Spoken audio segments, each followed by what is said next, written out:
जय हिंद दोस्तों, स्वागत है आप सभी का आपके अपने यूट्यूब चैनल जैकपुर पे। तो आज के इस वीडियो में हम लोग क्लास 11 के जो मनोविज्ञान है यानी कि इसको हम लोग कहते हैं साइकोलॉजी।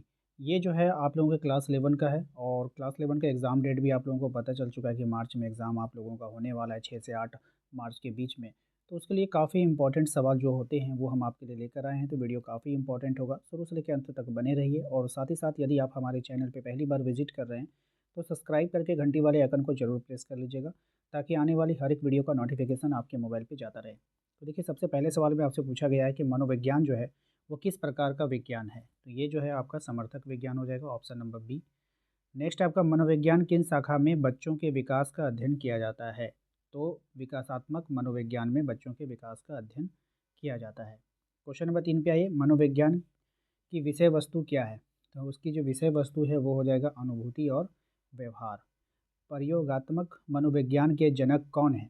तो इसका जो जनक है वो हो जाएगा आपका बुंड, option number B. Question number आते हैं 5 पे, कहा जा रहा है मनोवैज्ञानिक अनुसंधान का उद्देश्य किन समस्याओं के विषय में ज्ञान प्राप्त करना है। तो कौन सी समस्याओं के विषय में, सामाजिक समस्याओं के विषय में ज्ञान प्राप्त करना होता है। नेक्स्ट है आपका व्यक्तित्व के गुणों का अनुमान लगाने हेतु किस विधि का प्रयोग किया जाता है। तो इसके प्रयोग जो है सामान्य विधि का प्रयोग करते हैं, ऑप्शन नंबर डी इसका राइट आंसर होगा। नेक्स्ट है आपका तुलनात्मक मनोविज्ञान को और किस नाम से जाना जाता है। तो तुलनात्मक मनोविज्ञान को और किशोर मनोविज्ञान के नाम से जाना जाता है, ऑप्शन सी इसका राइट आंसर होगा। नेक्स्ट है आपका चेतन एवं अचेतन स्थितियों का शोध किस विधि के अंतर्गत किया जाता है। सही जवाब हो जाएगा इसका मनोविश्लेषण विधि के द्वारा, ऑप्शन नंबर ए इसका सही जवाब है। नेक्स्ट है मनोविज्ञान का मुख्य क्षेत्र कौन सा है। तो मनोविज्ञान का जो मुख्य क्षेत्र हो जाएगा वो हो जाएगा आपका सीखना, ऑप्शन नंबर सी। नेक्स्ट है आपका अंतःप्रेक्षण ही अंतःनिरीक्षण है, ये किसका कथन है। तो ये जो कथन है एंजिल का कथन है, ऑप्शन नंबर सी इसका राइट आंसर होगा।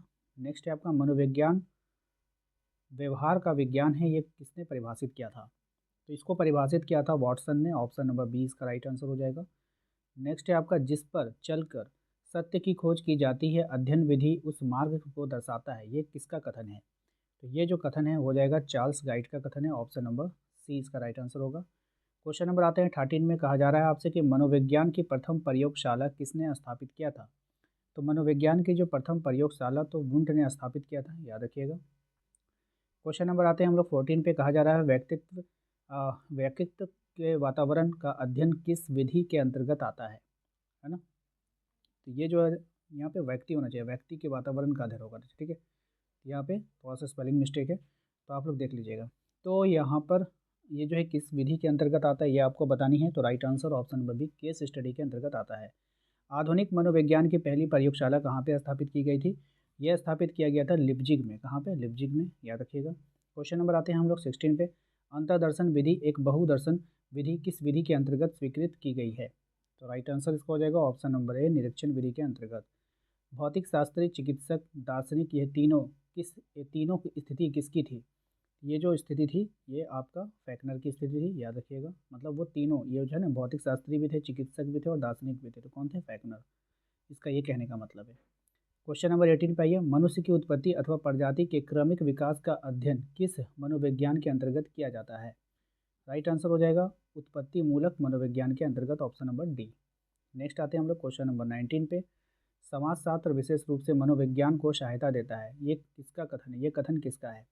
Right answer option number D Machiavelli का, है ना, मैकाइवर का कथन है। किस विधि के कारण मनोविज्ञान को